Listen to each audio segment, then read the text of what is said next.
Hello everyone, welcome back to Spotaria YouTube channel.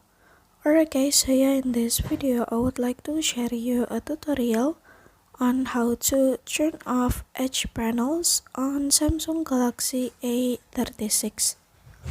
Alright guys, so yeah, as we know together that edge panel is a feature that's only present the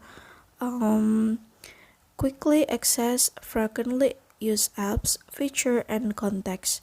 But if edge panel is not in use anymore, you can turn it off. And how to turn off the edge panel is very easy. So yeah, without any further ado, now let's get started to the tutorial. Alright guys, so yeah, the first thing first is now you can go to settings menu to turn off the edge panel.